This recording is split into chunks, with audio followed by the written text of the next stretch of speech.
Born in old St. Louis, by the age of 4, Dad knew he was the best little crack shot the West had ever seen. By the time he reached pubescence, he could outshoot all the adolescents west of Durango and north of Abilene. Pharkas, Freddy Pharkas, famous gunslinging deputy.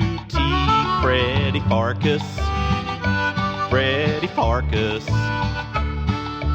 frontier hero to be.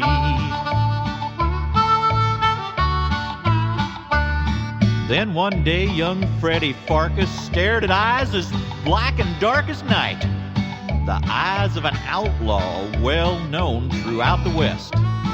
Oh, the tough kid's name was Kenny, and he outdrew Freddy Pharkas when he shot Freddy's ear off to prove who was the best.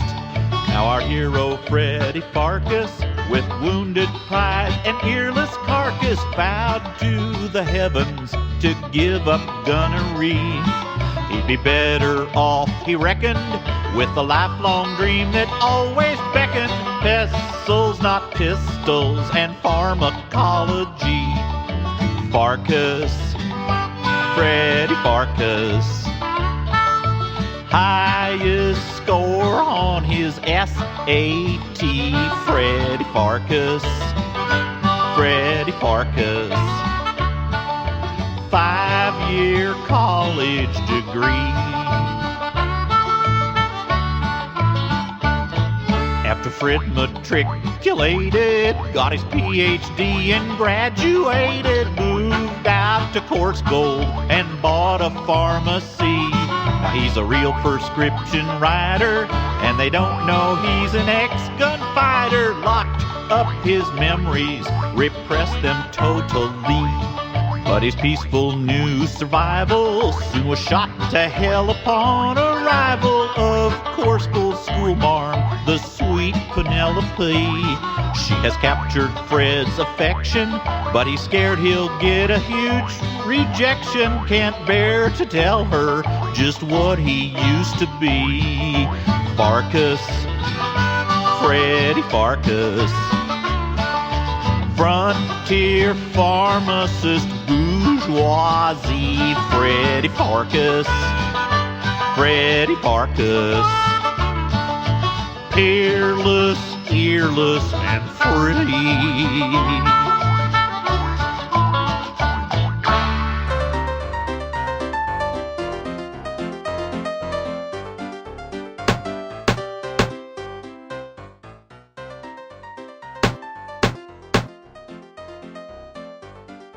Freddy Pharkas? You was asking about Freddy Pharkas? The man what saved Course Gold, only nobody knowed it was him? Why, just hop up here on old Whitland Willie's lap, and I'll tell you all about it. Ow, carnsarn it, a bit more to the right. That's got it. Sit right there. Oh, no, thank you. Now, if I remembers this right, it's been quite a few years. My brain's getting a mite rusty. Oh, that's right. It all started when Freddy went to open up the pharmacy one day, way back in the spring of 1888, as I recall.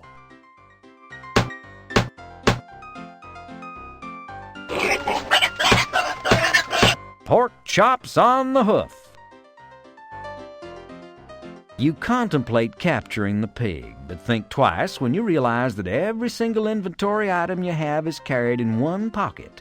After all, pigs are not the cleanest animals, and their fragrance can be usually pungent. Not the best way to make friends and influence people.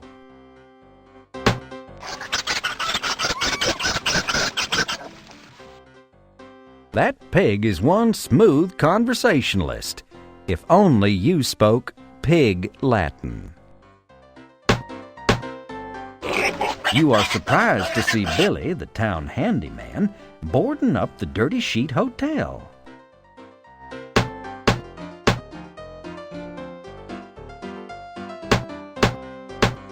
Billy, the town handyman and jack of all trades, is boarding up yet another coarse gold business. The Dirty Sheet Hotel, the finest hostelry in all of eastern Madera County.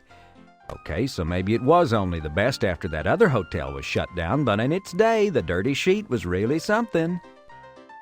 Say, Billy, when did the old Dirty Sheet fold? Oh, good morning, Mr. Farkas. Why, just yesterday. It was a surprise to me, too. Nobody told me nothing about it until they gave me these boards. Once the heart of a thriving business district, there's not much left of beautiful downtown Coarse Gold now. You do your Peepin' Freddy routine with the hotel window. Furtive shadows steal across the walls inside. What little light seeps into the hotel plays teasingly at vague forms and shapes. How nauseatingly poetic. Ah, many's the young cowpoke who had to quickly lower himself off this balcony with a bunch of knotted sheets, usually stark naked. Mom's Cafe must have good food. It's where all the stagecoaches stop. Peering through Mom's greasy glass, you can see she's open for business. You've always been fond of Mom's cooking, at least the first time it goes down. You've always assumed the Golden Balls Saloon must once have been a pawn shop. Sam Andreas has a tough time keeping these large plate glass windows intact, since he's developed a habit of throwing rowdies out through them. If Mom catches you smearing her windows, she'll smear your face. Careful, you never know when some airborne wino's gonna come flying out of that window. Rubbing your finger on the hotel window barely removes any dirt. Apparently there was more dirt going on inside than outside. No, no, no. Tuesday is your turn in the barrel. These little self-introspective chats are fun, aren't they, Freddy? Ah, scratching right there sure feels good, eh, Freddy?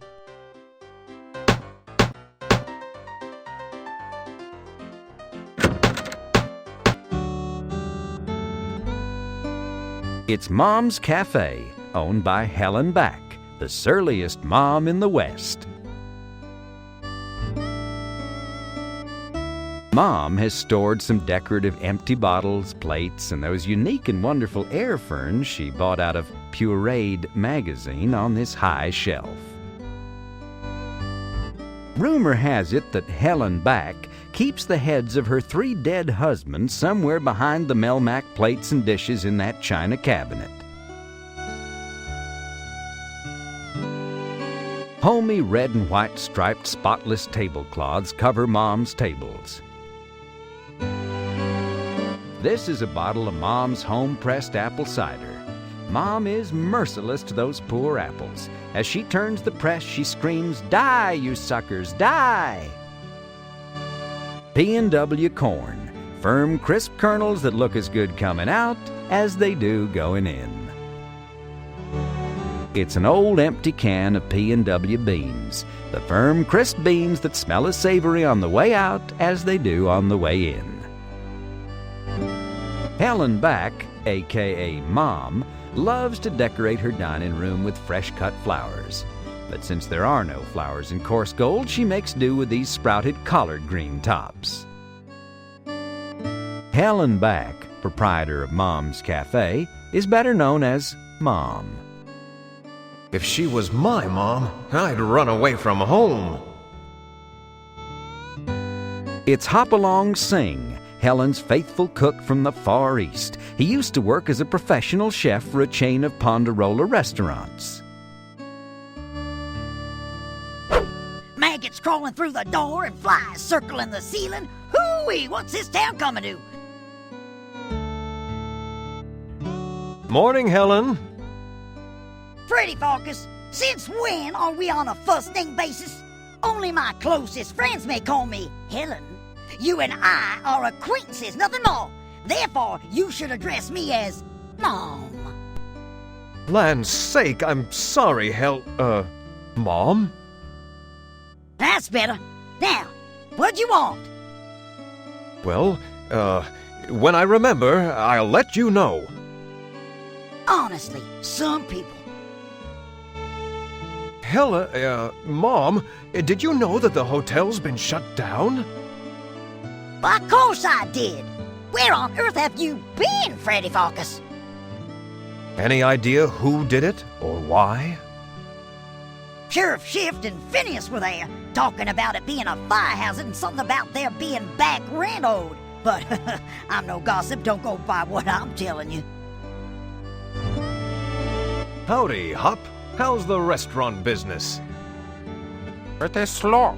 Not much business. Seem like town closing up and lying away. You've noticed that too, have you? Oh yes, first old abandoned mine, then assay office, then post office, then toll and tin shop, then theater, yesterday hotel. What next? Well, I intend to get to the bottom of this. Maybe hurry before Mom's next to go. Hop Sing not want to lose his job. May I ask you a question, Hop Sing? Oh, what's that? Well, it's an inquiry, an interrogative sentence calling for an answer. Yeah, but that's not important right now. I'd like to know if you've got something against pronouns, contractions, and conjunctions. You use so few of them. I can anytime I like. It's simply that Helen Back paid me handsomely to come and act like an authentic Chinese chef. Granted, nobody actually speaks like this, but she seems to think people speak like this. So, hey, she cuts the checks, I just play along. That answer question? Perfectly. Thanks.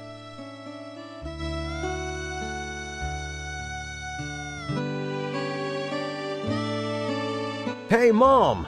Would you mind if I took this empty can? If you must, I suppose there's more where that came from. In fact, I insist you take it.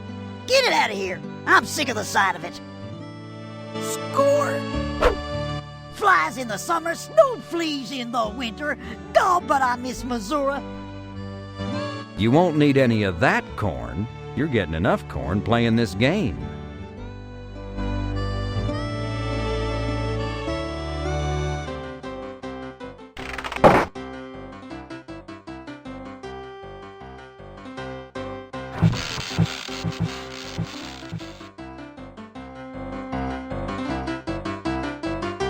Welcome to Sam Andreas's Golden Balls Saloon. He was going to call it Sam Andreas's Nugget, but decided that had disgusting sexual overtones. Sam Andreas owns and runs the Golden Balls Saloon. He's smart, savvy, and generous to a fault. It's Neville Shute, the piano player. He's doing the best he can. It's old Doc Dizzy Gillespie. He's been drinking again. Must be office hours. Three mean-looking hombres sit up close to the stage. Upon closer examination, you see that they're drinking wine spritzers. Maybe they're not so mean after all. It's a Moosehead, the only domestic brand Sam serves. It's the Wheel of Fortune, used mostly on the Golden Balls Wednesday casino night. But don't come in on Tuesday, that's kink night. They strap Whitland Willie to the Wheel of Fortune and, oh, never mind, you don't want to know. This dice game is known as Chuck-a-Luck. Since you're living in Coarse Gold, you've apparently chucked your luck already. This roulette table is for casino night. Looks like somebody scratched, and badly, too. Well, if it ain't Sam Andreas, the bartender's bartender. If it's not, I'm having a severe identity crisis. How the heck are you? Tolerably well. Yourself? Can't complain. Pharmacy business seems to be pretty good lately. Ah, Well, the pharmacy business has always been a little too interesting for me to hear about, so, don't be a stranger. Say, Sam, I think I'll take an Ovaltine. In a cracked glass? Yes, with a hair in it, too. And the usual lipstick smear on the glass? Yep, and a ring of dried soap around the inside lip. On a coaster? No, I like leaving rings on your bar. Rocks with that? No, but some ice cubes would be nice. Oh, we're out of ice cubes. Then I'll take it straight. Out of Ovaltine, too. Oh, well, okay. I'll check back later. Feel free. Got any Ovaltine in stock yet? Oh, yes. In the last 10 minutes, we've got in a whole wagon load. Really? Wow. No, I was being sarcastic because you were asking such a stupid question. Play it, Neville.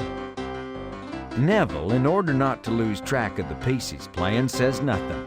However, he raises his eyebrows as if to say, "Certainly, sir, I'll be happy to play whatever selection you'd care to hear. And what's more, I'll make this old piano sound like a whole orchestra."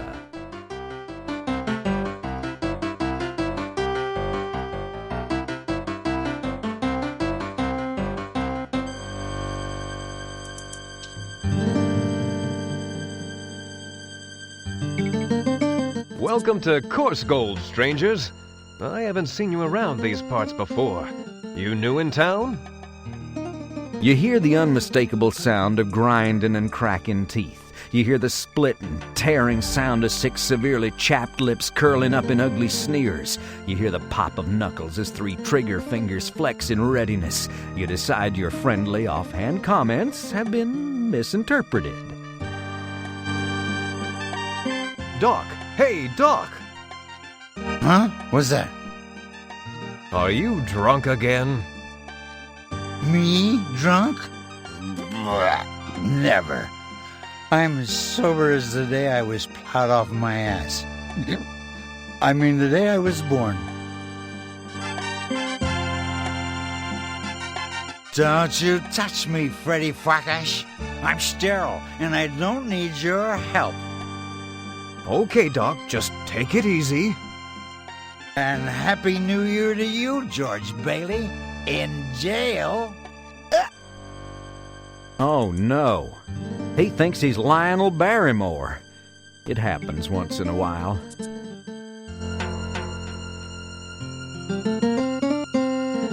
Hey, buddy boy, this isn't that kind of a bar.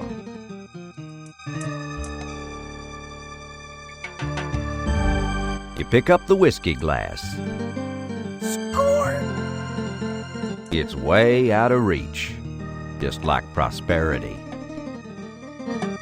Glancing around to make sure nobody's looking, you turn to the Moosehead and say, Hey, Moose! Decide to quit while you were ahead?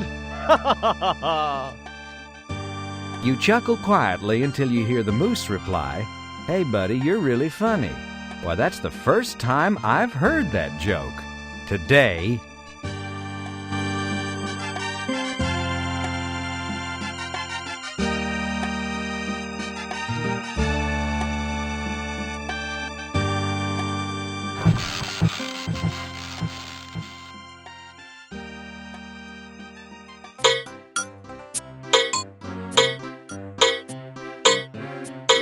Once, Course Gold's brave pioneer settlers predicted Main Street would rival the Champs-Élysées, Van Ness Boulevard, or Broadway. Now it rivals the Oregon Trail and is about as smooth.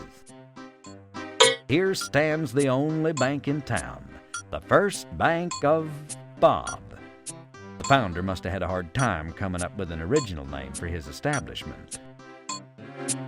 Under the village chestnut tree, the spreading smithy stands. Oh, wait, that's not how it goes. Apparently, most of the lower half of the horse is in a chop shop somewhere in Los Angeles by now.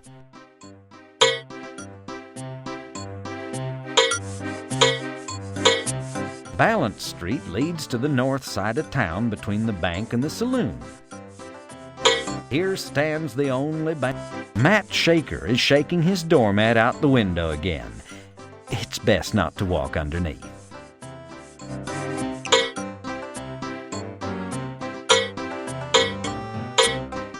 Smithy the village blacksmith is a real hulk of humanity. You know, Smithy, I've been wondering about that horse of yours. What happened? Cornsarn neighborhood kids, you just can't leave anything outside at night anymore without 'em stripping it right down to the axles. How's business, Smithy? Flatter than cow plop, Farkas. And you? Actually, I'm doing okay. Not great, but I'm making it, in spite of this mild economic downturn we've been experiencing. Bah, if I could find me a buyer, I'd unload this dump in a sec. Dadnammit, Farkas. Real men just don't go around a-touching other real men. Especially when they're as homophobic as we is.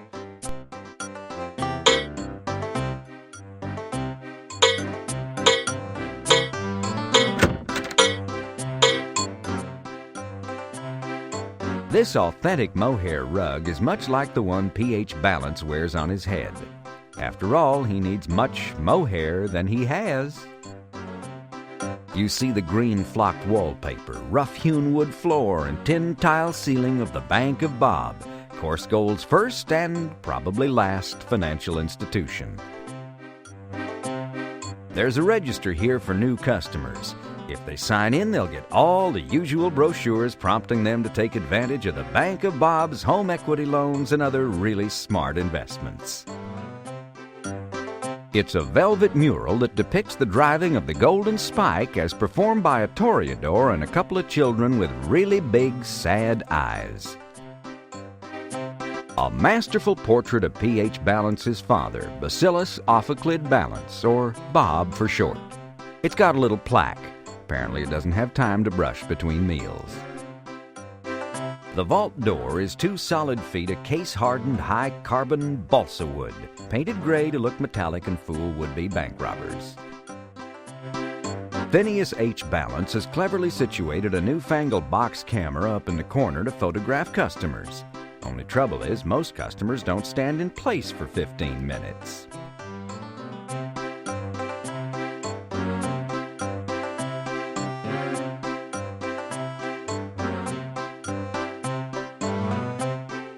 Have I told you about our new Columbus Day account? It's a full benefit, non-interest bearing account. Did you hear about our Easter Club account? We may even make it an interest-bearing account if we can bear to part with the interest. Yes, sir! Our latest Halloween passbook account is very innovative. We give you 0% interest and only charge you a nominal fee. We have a new Yom Kippur savings account. Irving over at the deli in Bass Lake just opened one up. I'm sure he'd recommend it. You know, this is the last day to be eligible for our interest-free Secretary's Day checking account. It's only $27 per month, and we bill your secretary. You're a mean-looking son of a gun, you know that? Mr. Farkas, I'm afraid my father cannot hear you any longer. He's been dead for many years now, but I'm sure he would have appreciated your sentiment.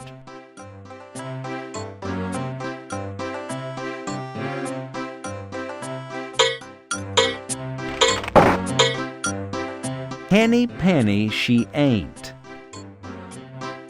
Freddy, you don't need to steal that bird.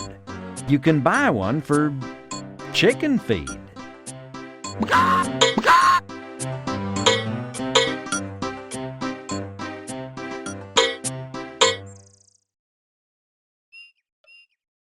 This is the west end of Bluff Street, which runs parallel to Main Street. Collier Bluff sweeps across the north side of the street here. Beyond it stretches the great Painted Desert, but you can't get there from here. In fact, you can't get there from anywhere.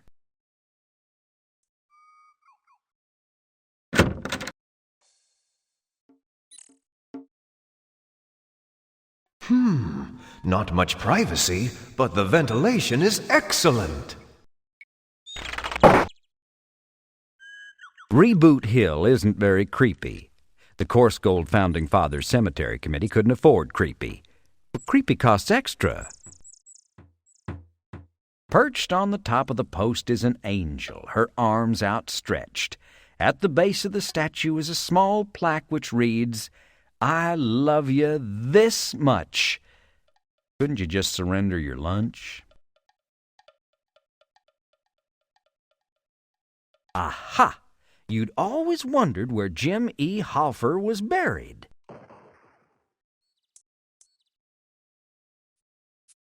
Looks like your dear friend Philip has passed on.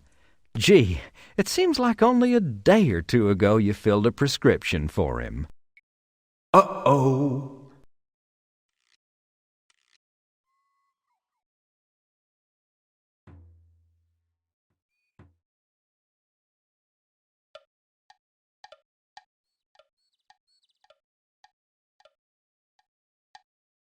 Oh boy, it's one of those rare Burma shave headstones.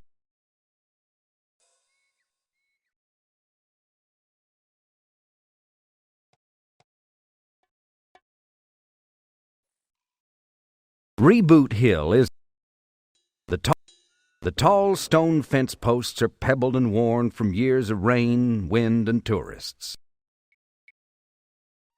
Hey, how'd you die anyway? A ghostly voice carries in the wind saying, "Violently."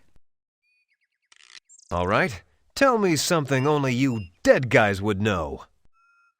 You think you hear a muffled, faint voice saying, "Okay, you asked for it, April 23rd in your sleep." Hey, I like your gravestone. A voice drifts up from somewhere beneath your feet and says,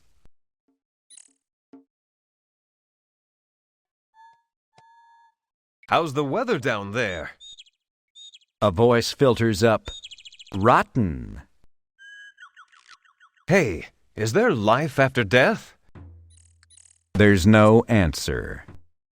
Should I take that as a no? Yo, wake up and help me! You hear a disembodied voice telling you that there are no online hints in this game. Hello down there! You think you hear some worms trying to talk with their mouths full.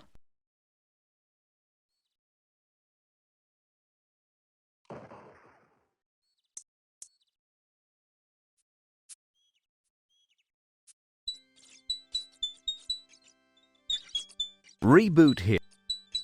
One of Hyman Untertaker's coffins is lying in disrepair off near Reboot Hill. It looks like a cedar model number 7. Eternal slumber and no moths.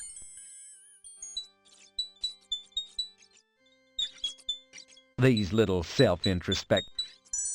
Hello? Anyone in there? There's no answer. Apparently there's nothing in there but old jokes that have gone to die. You slowly open the coffin.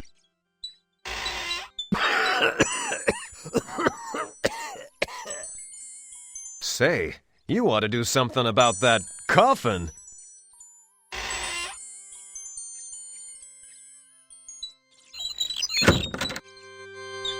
Ah, scratching right there. Score! You would never dream of stealing a candle from a church, but they wouldn't miss one of those puddles of candle wax. Don't touch the cacti, you'll prick yourself.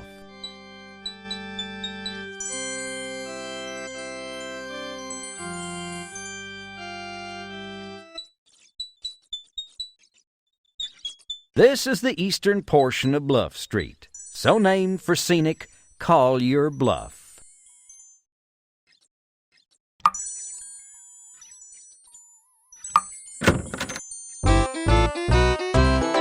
Pardon me, this stall is occupied.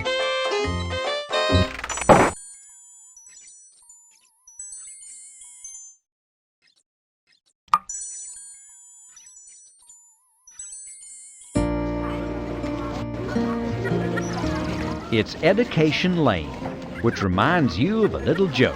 What does the N on the Nebraska Cornhuskers helmet stand for? Knowledge. It's Sissy playing on the slide. The boys call him that because his mother dresses him so effeminately. It's a long plank firmly attached to some sort of axle, allowing one side to pivot upwards while the other side descends. When the kids play on it, one of them teeters at the top and the other totters at the bottom. Say, you've got an idea for what you could call this thing. A kiddie pult! It's Weebix, one of the little orphan girls.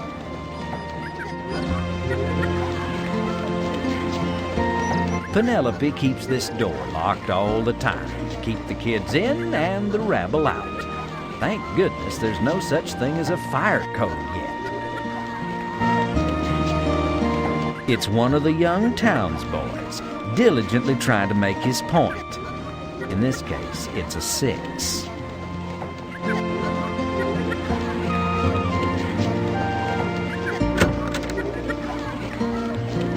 Penelope! Hold on, at least wait till she's out of the schoolhouse. It's Penelope Prim, full-time school marm, full-time single frontier woman, and part-time heartthrob. How does she do it all? Easy. She's incredibly uptight and has numerous stress-related diseases.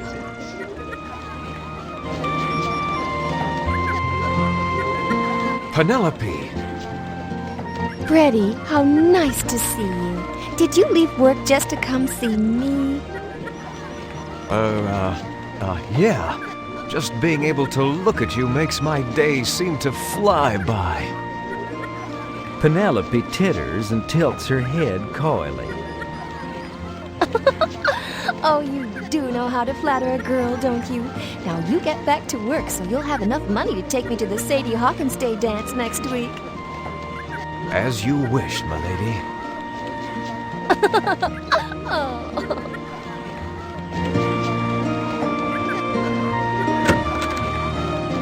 It's the old abandoned assay office, once owned by a subsidiary of the old abandoned mine company. Before the mine shut down, this is where you got your nuggets appraised. Now you have to go to Madden's for that.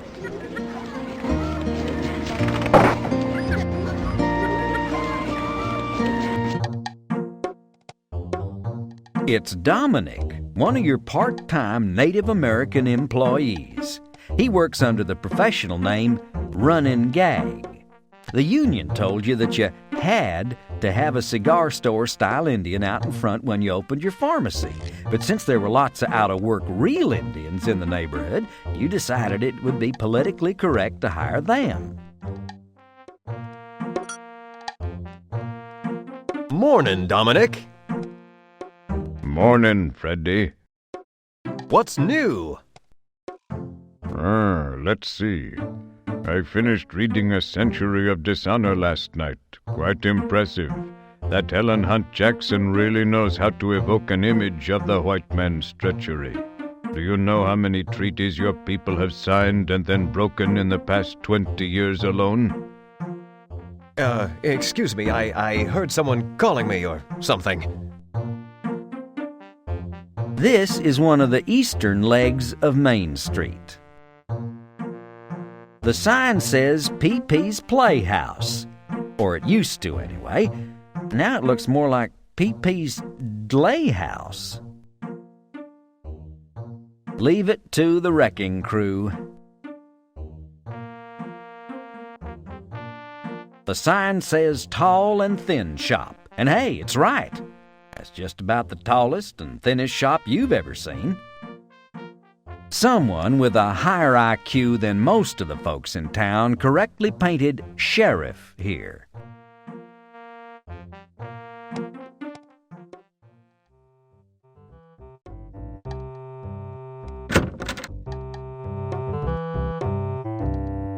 This turn-of-the-century sheriff's office is manned by a real turn-of-the-century sheriff. The sheriff hung his hat and long coat on the rack. This is where the sheriff keeps his trade journals. This is the sheriff's spittoon, where he gets most of his target practice.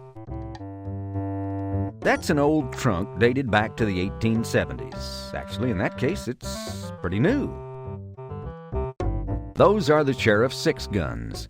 Actually, they're revolvers and rifles, but there are 6 of them. It's an old register clock. It's the Honorable Sheriff Checkham P. Shift trying to invent coffee and donuts. Sheriff? Parkburg? What do you want? Why'd you close down the Dirty Sheet Hotel? What's it to you? Well, I'm a little worried about the tourist trade and... It's not your place to worry about the tourist trade, boy. You leave that to me. Now, as for the hotel, if it's any of your business, it was attracting the wrong sort of business. Transients, hobos, people of low moral fiber. Can't be having none of that going on in Corsko, can we? But at the rate these places are closing down, in a matter of days there won't be any town left. Listen to me, boy. That ain't none of my never mind. I'm just looking to make this place as safe as can be. So if I gotta close down a place or two, well, y'all will just have to live with that. Patooey! The spittoon makes a resounding ping. Drop it, Farkenstein. I'm starting a collection. If you get that thing open, Farky, let me know. It's been locked for years. Nothing in it, as far as I know. Hey, boy, don't you be touching me. We's a pretty macho bunch in this town. If you don't know that by now, you better learn pretty quick. Leastways, not with the shutters open. Hey, porkers, them's my official shooting irons, and you don't want to be touching them. I could clap you in the irons for that. Y'all just leave them duds alone, boy. You know I like you, boy, but you go poking round in a man's privates. I takes your hands off me nothing flat, boy, just like that. Keep your hands off in my crap, paraquat. Farkas. Whatever.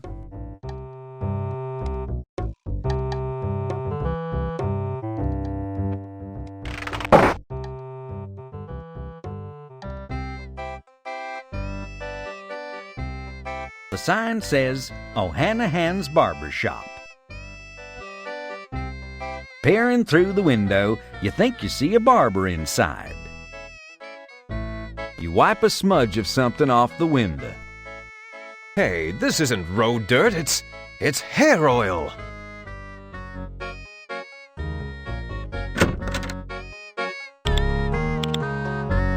This combination barbershop and dental emporium is under the exclusive proprietorship of Salvatore O'Hanahan, Corskold's only Italian-Irish barber. Salvatore O'Hanahan, town barber, dentist, and bootblack, is hard at work on his customer Ed Sorbine Jr. Salvatore also happens to be the only Irish-Italian in town. Sal didn't really want a buffalo head mounted on his wall, but when it ran through the back of the building, he decided to just leave it. Hello, you majestic creature of the North American plains. Flattery will get you nowhere with that beast. How's business, Sal? Seems like you always have a customer these days. not so good, Freddy. My earnings, she's up, but my profits, she's down. Oh, that's too bad, Sal. Do you have any ideas about how to increase business? Well, I do have one idea. I've been thinking about providing dirty reading material for my customers to read whilst they wait. But your customers are illiterate. Aye, and they can't read so good neither.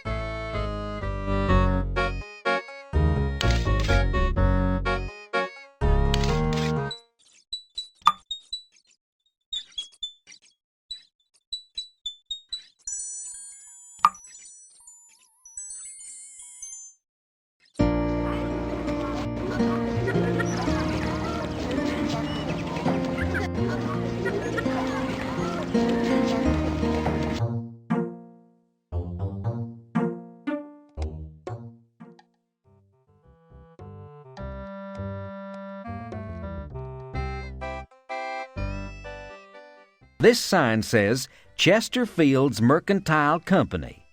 It may indicate there's a store inside this building. You just love to window shop through windows so dirty you can't see through 'em. Maybe you should give Chester some window cleaner for Christmas. Well, by gum, how you doing, young feller, by gum? Nice to see you, by gum. Hey, old-timer.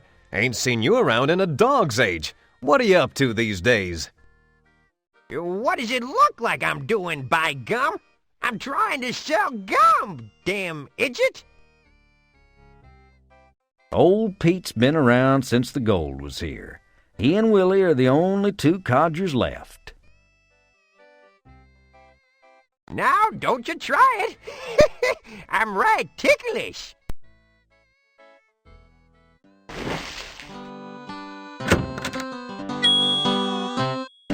The door swings open. From the back, you hear Chester's voice. Help yourself. I'll be right out. This is the interior of Chesterfield's Mercantile Company. He used to call it a general store until he ran out of generals. This is a brand that used to be popular. It's a nice picture of a pussycat laying on its back.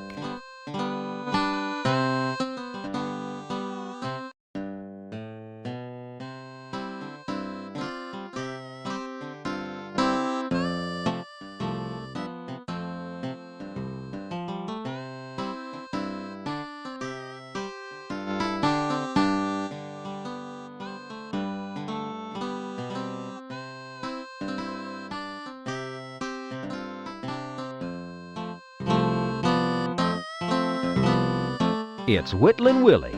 He's been here ever since you got to Coarse Gold, and he hasn't aged a day. He's always been about 140 years old. He spins a mean yarn, and somehow he always seems to know what people did even when he wasn't in the room.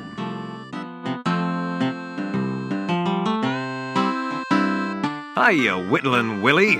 How's the whittling going? Hiya, Sonny. Just splendidly, thanks.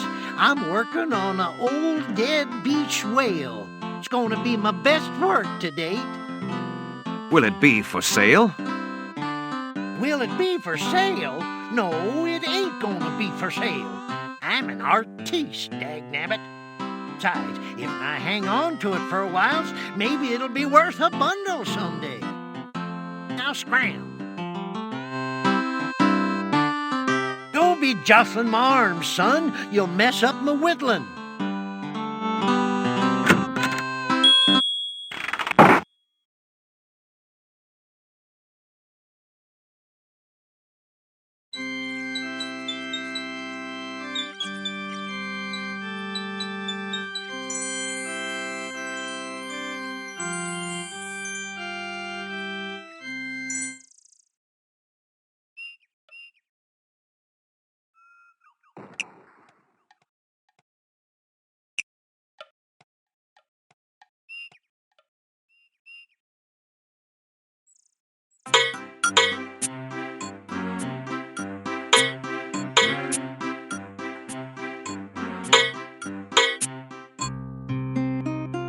Here, on the other side of the tracks, in the baddest part of town, stands Madam Sadie Overy's ye old ore house, a gazebo, and a lot of foxtail scrub and brush, or scrub brush, as Madam's fond of calling it.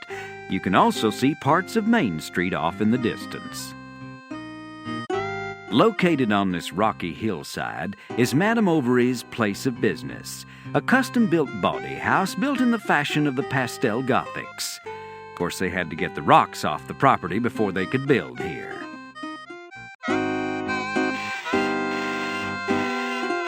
Madam had this gazebo built as part of her real old-fashioned romance special, which cost an additional $1.25. It was never used. Coarse gold is filled with unromantic cheapskates. You can't see into the brothel from out here, but Madam does cater to peeping toms, and at a slight discount.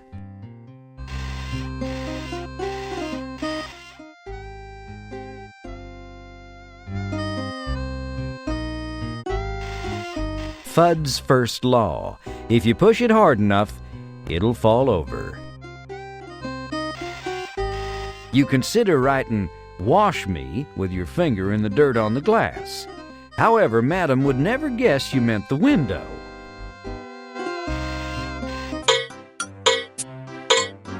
The snot-nosed brat adds a lot to the charm of downtown coarse gold. Don't try it, mister. I know haiku. What do you want? Can't you tell I got things to do? My...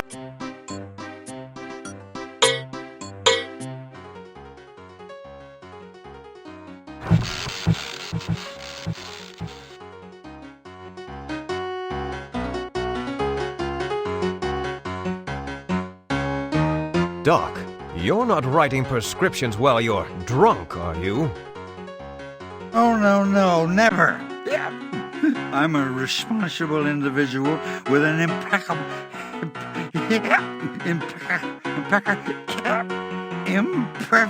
reputation.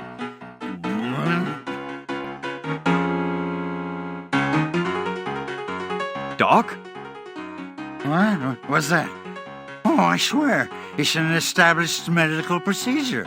I wasn't negligent. No, Doc. I just wanted to tell you that I'm worried about you. Your prescriptions have been getting sloppier and sloppier. Let's work together on this. You have my complete cooperation. Let's drink to it. Barkeep, another round for my prescription-filling friend here. Just simmer in your own juices for a while.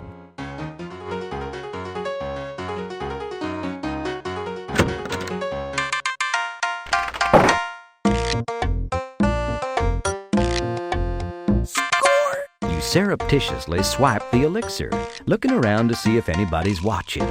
Fortunately, nobody is. Hopalong sings in the kitchen, cooking up a storm or something equally inedible. Mom wants it open, and you don't want to cross Mom. Hey, Mom, come to the window, why don't you? You wait. Apparently, Mom hasn't caught on to the drive-up window concept yet.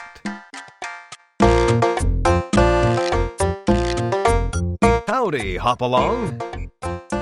Freddy Pharkas, you cannot hang around my kitchen. Go away, get lost. Yeah, nice to see you too.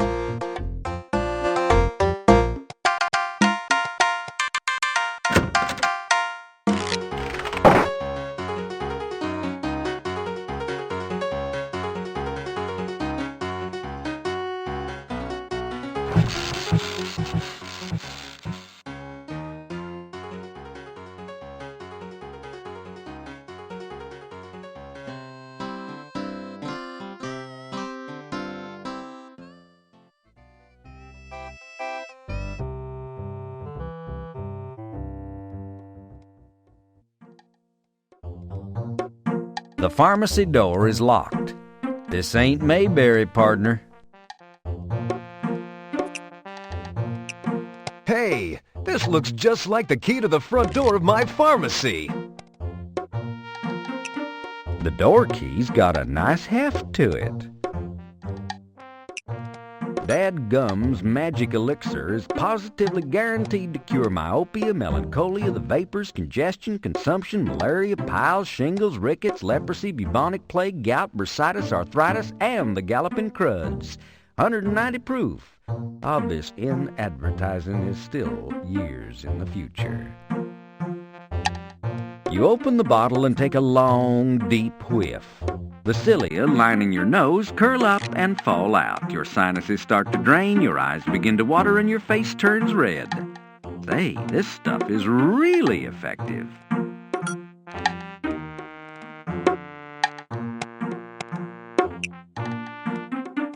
That just doesn't work like that.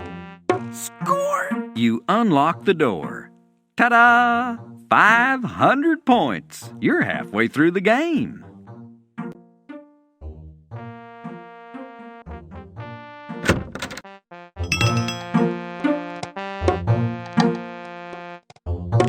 This is your pharmacy, where you work, hence the name Farkas's Pharmacy. On the lower shelf of the right display case, you keep some old, reliable, steady sellers. Doc Malarkey's Instant Redneck Tanning Fluid, Flembigon Extra Strength Expectorant, Oil of Old Lady Demoisturizer, Flaky Pete's Psoriasis and Dandruff Declumping Unguent, I Can't Believe It's a Jockstrap Testicular Support Undergarment, it lifts and separates, Detains All Saltpeter Crystals, and Rabbi Johnson's Home Briss in a Box. On the upper shelf of the right display case, you keep some of your hot sellers. Prospector's Pride Uranium Hair Highlighter, Her Majesty's second favorite Real Cream Toffee Lumps. Where'd you get those rosy cheeks face pincers? Chapspit Mucous Membrane Astringent Balm, Old Crater Face's Arsenic Complexion Tablets, and Smathers and Smathers Scrape Me Off the Ceiling Lord Jalapeno Arthritis Rub. On top of this cabinet, you have a stunningly arranged display of Old Snuffy's Limp Root Hair Oil Cream in the 8-ounce, 16-ounce, and giant 64-ounce Baby Huey jars, as well as a few dusty boxes of Rustler's Stove chocolates. Rustler's Stove, the standard of drugstore chocolates for over half a century. On the bottom shelf of the left-hand cabinet are Red Eye brand Deep Cleaning Chlorine Abrasive Facial Scrub, Whoopsie Daisy Fashion Air Adult Incontinence Pads, Slick and Pretty Linseed Oil Shampoo, Luck of the Irish Underarm Oatmeal Packs, and I Can't Believe It's Not Opium Hallucinogenic Stick. On the upper shelf of the left-hand cabinet you find Pearls of Pauline Anti-Prune Finger Bathing Gel, My Little Cleft Palate Mouth Repair Putty, Dr. Limbaugh's Chuckle-A-Day Cannabis Extract, Cremation Non-Dairy Coffee Ash, Peaches and Cream brand Cream Peaches, and Chinaman's Choice Real Oriental Curative Straight Pins. Here on top of your reduced table, Madame Gazonga's Parfum D'Eau Springtime Fresh Scent, Aunt Lily's Toilette Essence Shampoo, Frenchwoman's brand Breath Detoxifier, Pinkham Edible Depilatory, Hollywoodland Ruminant Suppressant. Hollywood stars don't chew their cuds. Why should you? The new Episheep Easy Shearer. And Preparation G, though you don't always have that on hand. It's St. Joseph, patron saint of chewable aspirin. If you pick it up, all the luck will run out of the bottom.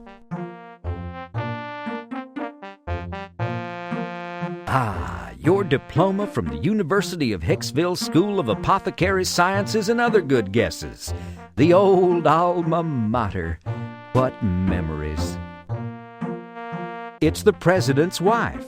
She's the head of the Just Say No to Ether campaign. The top shelf is where you keep all the newest, most scientifically advanced medications safe from shoplifters. Dr. Winterhalter's Magnetic Effluvium Tonic, Professor Munson's Deep Wound Iodine Salt Bomb, a little goes a long way, and Chaz Burksquire, PhD's Effervescent Enema Granules. The items on the second shelf are about a month past their saleable shelf life. Runyon Brothers Healthful Suet Gum, Rancher's Pick Nostril Delousing Nostrum, Indiana brand industrial chewable suppositories, and a box of Lumpkin & Sons Bile Be Fresh liver deodorizer lozenges. Up on the top shelf here, you keep your overstock. Giesbro & Palms Athletic Foot Solvent, Apex Ear Hair Wax, Dr. Lecter's Open Wound Bracer and Hangnail Melt-Away Compound, M. Purina Slug Chow, and Vester's Guaranteed Pumice Acne Treatment. Score! You pick up a tube of Preparation G in the handy 25-ounce crabby elephant size. This sign clearly lets the townsfolk know that the prescription counter is in the back of the store. Someday, maybe there'll be a glass tube there, bent in the shape of the word prescription, filled with a rare gas that will glow in brilliant colors. Wouldn't that be wonderful? Boy, that'd make people actually want to buy drugs.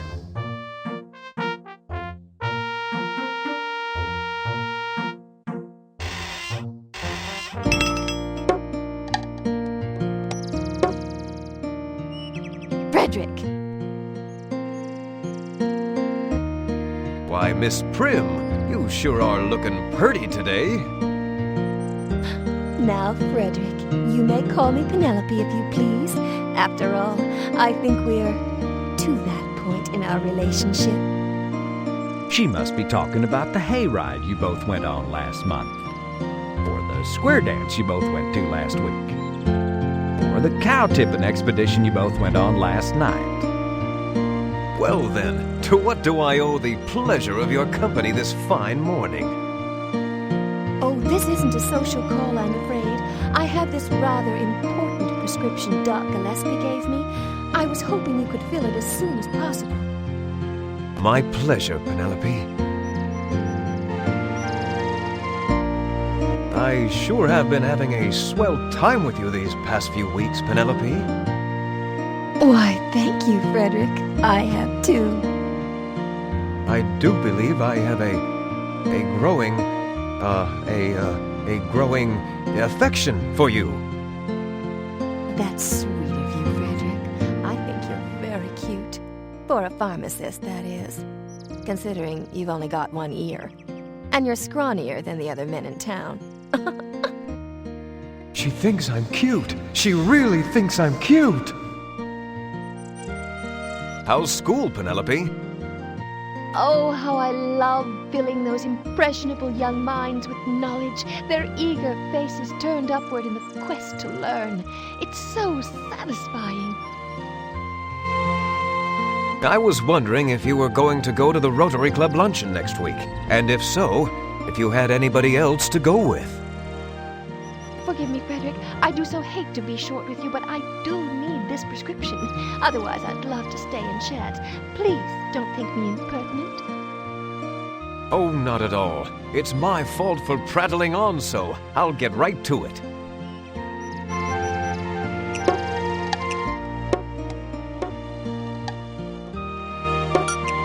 You turn the prescription over looking for a locker combination or something, but there's nothing written on the other side.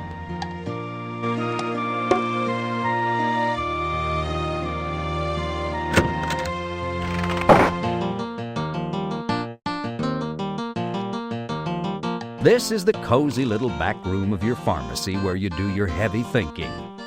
In other words, you don't spend much time here. It's a picture of some nearby big rock. Some buxom lady's portrait. Notice how the painting seems to follow you around the room. And I don't mean her eyes. That's your laboratory, where you concoct and bottle your formulas. Why, it's your old roll-top desk. What happened to that roll you recently left on top of it? You must have eaten it. These stairs lead up to your tiny bedroom.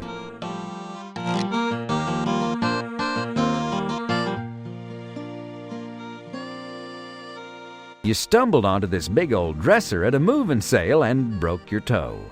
So rather than pay to have your toe fixed, the owner let you keep the dresser. In fact, you get all your furniture by accident. You ran across this desk chair outside the general store. In so doing, you tripped and knocked out 2 teeth. You threatened to sue the owner, but he placated you by giving you this fine chair to keep. Lovely old glass-fronted bookcase containing some of your favorite leisure time reading material. Thoracic Park by Michael Crowton. A Brief History of Slime by Loogie J. Hawking. Diabetics by Old Mom Hubbard. Nasal Passages by Gail Shewiz. And How to Satisfy a Sheep Every Time and Make It for More, which you keep out of sight behind the other volumes.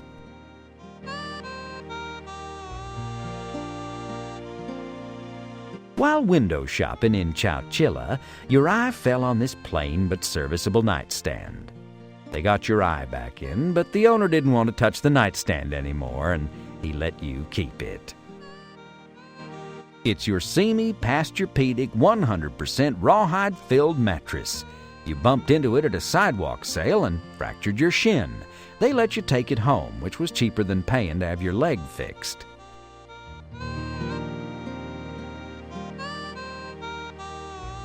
Your dad unloaded his old vaudeville trunk on you. Not on purpose, though. He didn't know you were standing underneath when he unloaded it off the top of the stagecoach.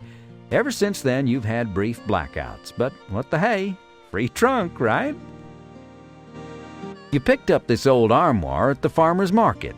It gave you a hernia. So instead of paying the doctor's bills, the owner let you keep it. Your authentic moose skin rug looks very attractive with those eyeglasses on it. It would have been a mite less lumpy if somebody had remembered to skin the moose first. You can only take the stairs up or down. You can't take them anywhere else.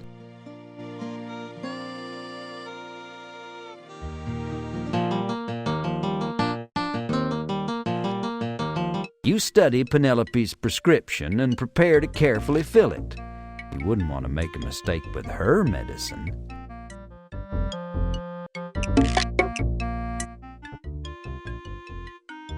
Why, the poor dear. She must be suffering from the vapors, those injurious exhalations produced within the body creating feelings of hypochondria and depression.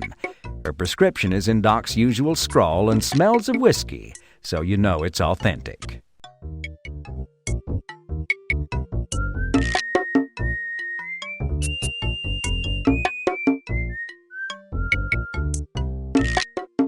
This bottle of Tylox pollinide is empty. You never seem to have enough.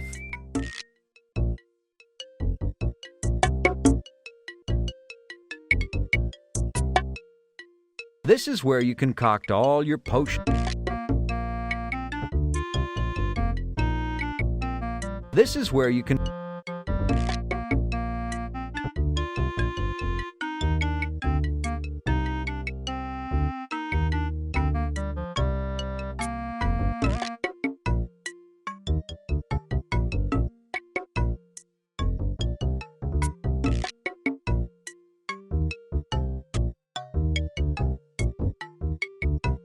This is where you concoct...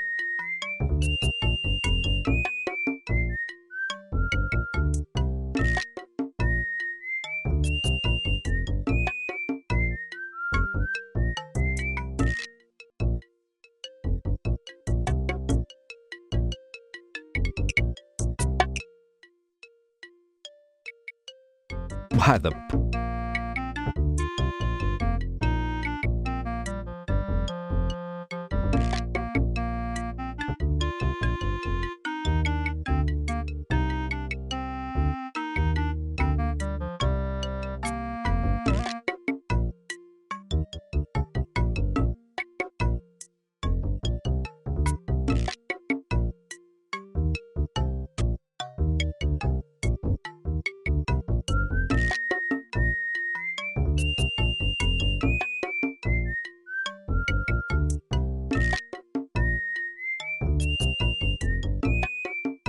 This is where you can...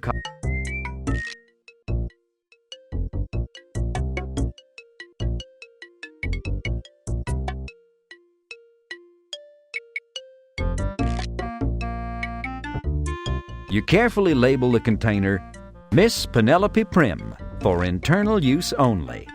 And what internals they are, you dream about them day and night.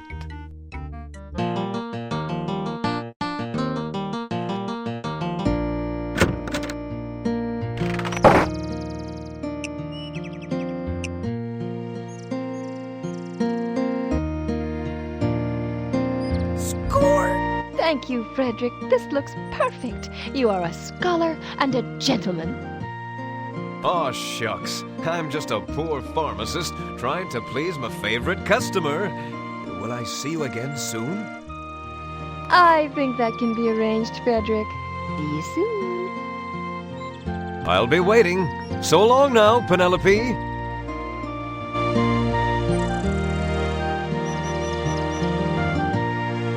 Unfortunately, you were so taken with Penelope's angelic presence that you forgot to charge her the 19 cents she owed you.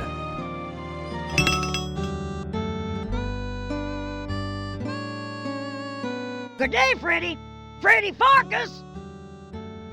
Well, good day to you, Ms. Back. What can I do for you today?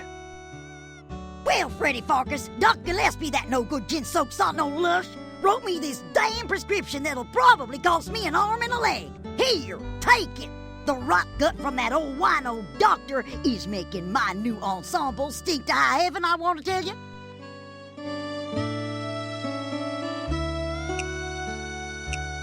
Helen Back's prescription is barely legible due to all the whiskey spots, but you eventually decipher it.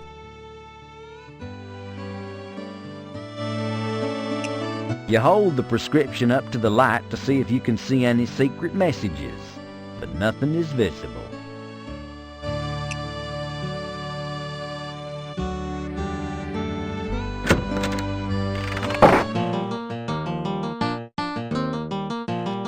You study Helen Back's prescription and prepare to carefully fill it.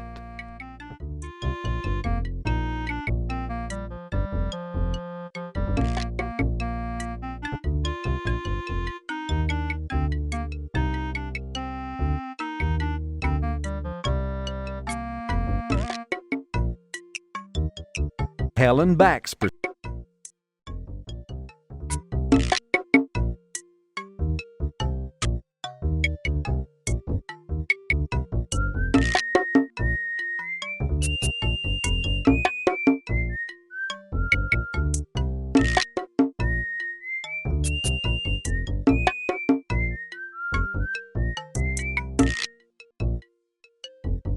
This is where you concoct all your potions,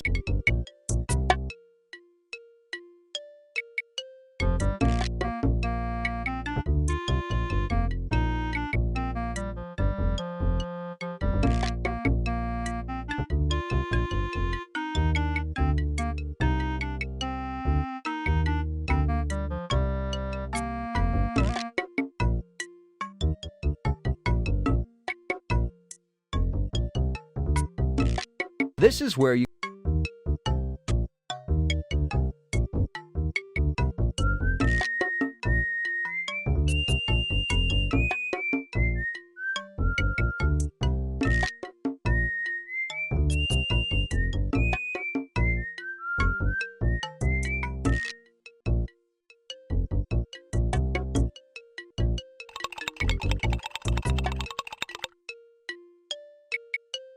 toss it into the waste receptacle.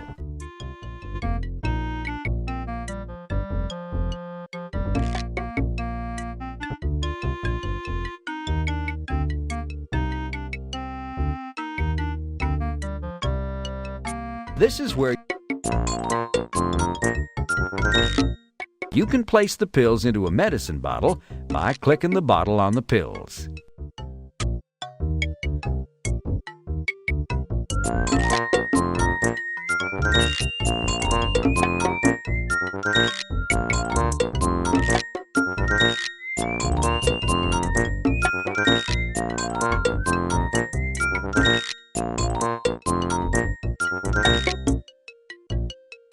You carefully label the container, Mrs. Helen Back.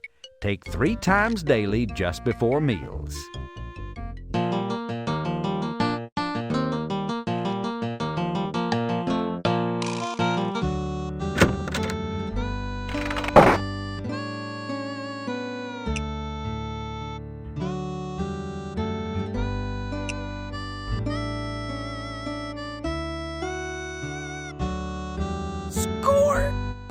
better, Freddy Pharkas.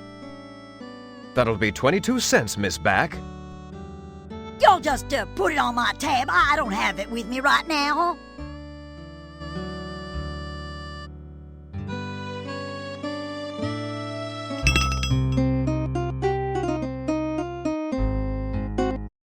Freddy Cherie, just slide that handsome pharmacist butt on over here.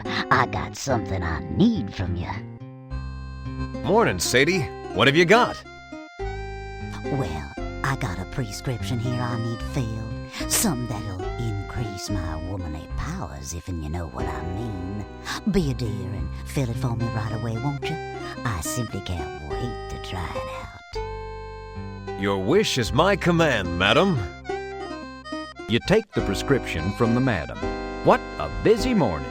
You haven't had to fill this many prescriptions since Custer's troop stayed at the Dirty Sheet Hotel.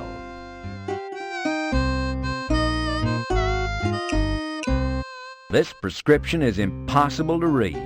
That's what happens when Doc writes a prescription through bleary, whiskey-soaked eyeballs. Score!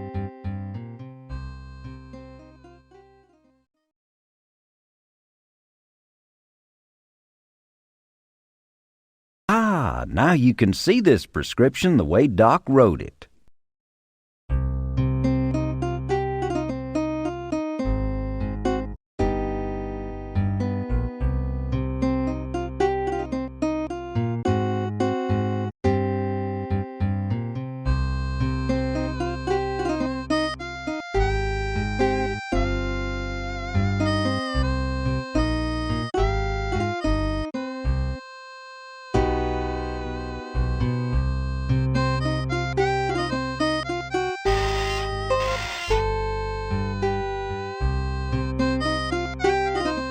Excuse me, Sadie. I've got to run out for a bit. Hang on, I'll be right back. Okay, Freddy, but hurry back.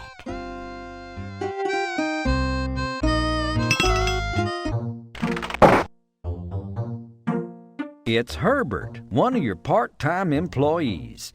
Herbert spent the past 5 years as a security guard at F.W. Fleeceworth's in Utica, New York.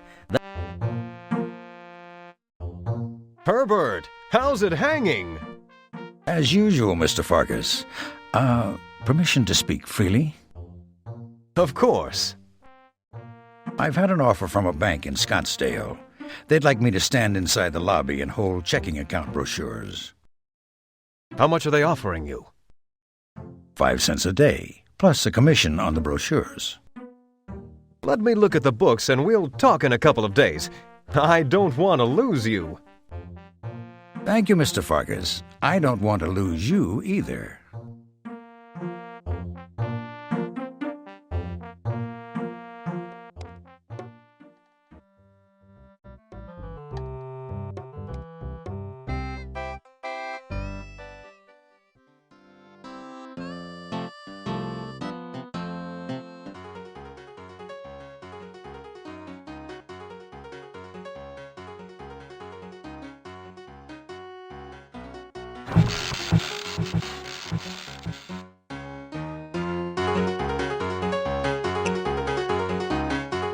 That just doesn't work.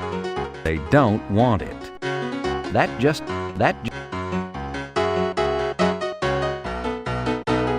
You thrust the prescription and the whiskey glass under Doc's nose. Hey, Doc, this says testosterate. You really want to prescribe this to a woman? Testosterate? No, I suppose that would be a poor choice. Let's see. This was for Sadie Ovary, right? I must have meant something else. Let me fix it. Ooh. Here you go. Take this back to your pharmacy and have fun. Thanks, Doc. Don't come crying to me, George Bailey. I'm going to swear out a warrant for your arrest.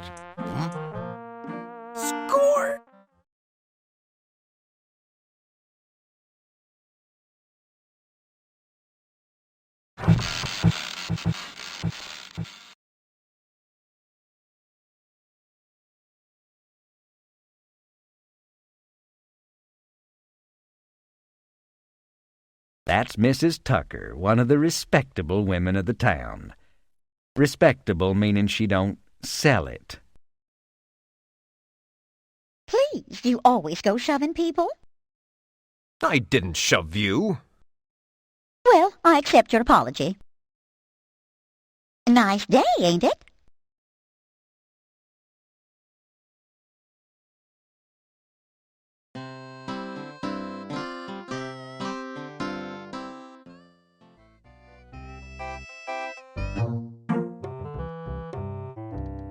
How?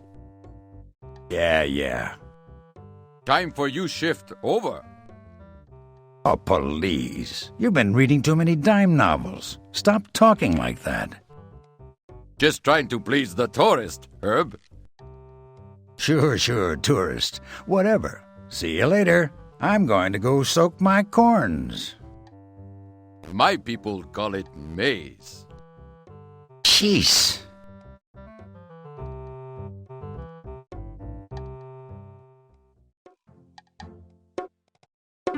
How goes it, Pete? Just fine, Mr. Farkas. Just fine. Sure is a nice day today. Yes, Pete. It's beautiful out. I was wondering if it might be possible for me to knock off a little early today. Something in particular going on? Well, it's just such a nice day. I thought I'd spend a little quality time with the buffalo. Maybe take 'em to Yosemite, let 'em run around and do some grazing. You know, the usual. I suppose that'd be okay. Sure, you can leave early. Just watch out for poachers now. That's a funny one, Mr. Farkas. I'll be sure to do that. Poachers. Like anyone would want to do that to buffalo. Very funny.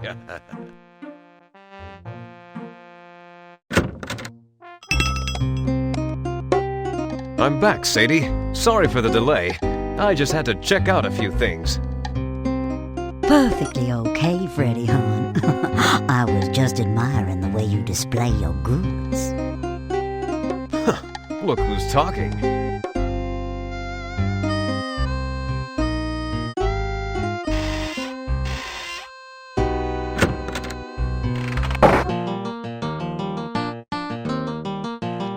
You study Doc's corrections to Madame Overy's prescription and prepare to carefully fill it. You study Madame Overy's prescription, fully amended and corrected by Doc Gillespie.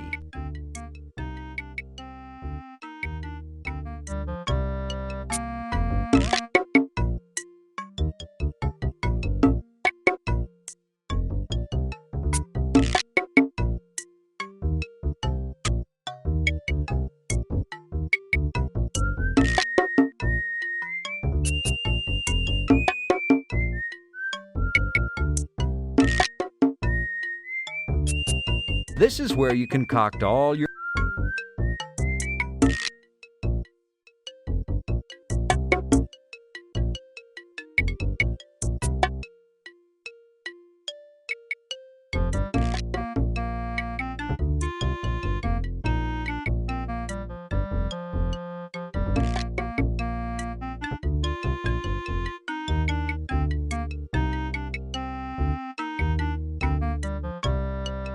This is where you can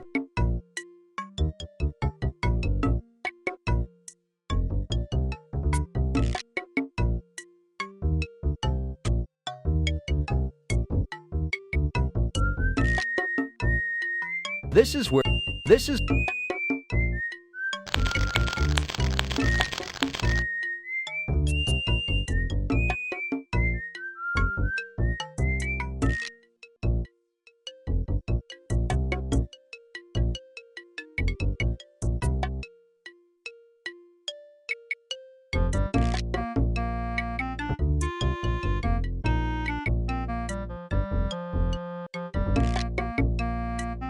This is where oops.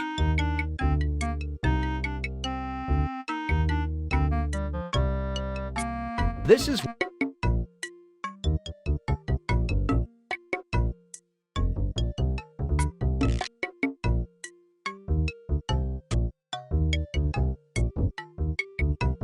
You carefully label the container Madame Overy.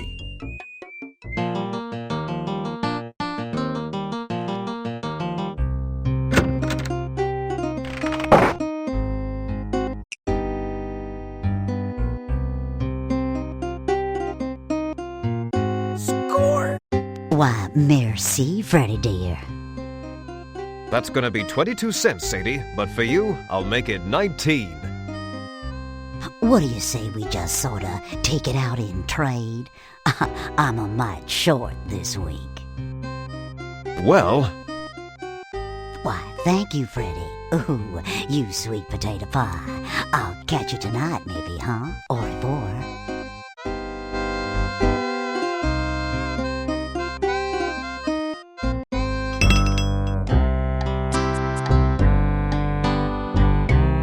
Hey, Farkas! My butt's killing me! He does know how to make an entrance, doesn't he? Sorry to hear that, Smithy. Yeah, so give me some of that preparation jink.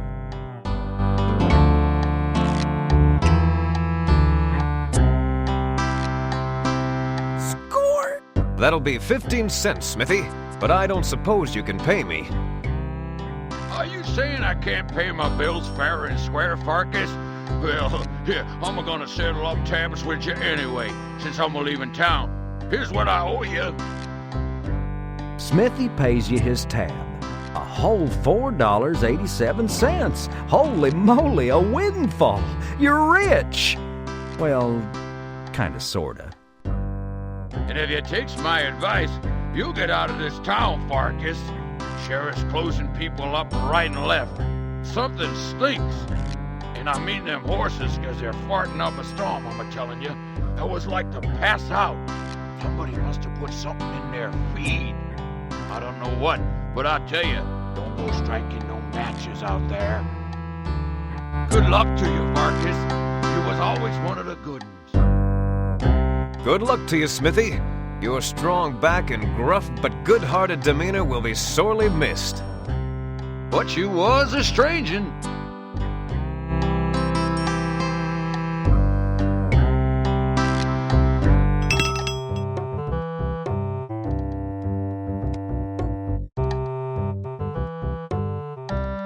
Fire inspection. I'm here to check out your fire safety per the new town regulations. Oh, look here. It's a good thing I came, Farkas. I'm gonna have to shut this place up tighter than a pissant scrotum.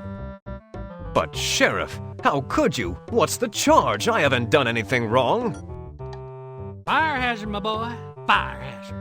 Why, this building's a terrible fire hazard. Looks to me like this whole damn building's made out of wood.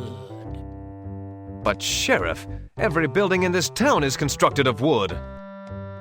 I don't know nothing about that, son. Tough luck, Farkas. From now on, just keep the front door locked. But what am I supposed to do, Sheriff? This is my livelihood. If I was you, I'd talk to the bank. Good day.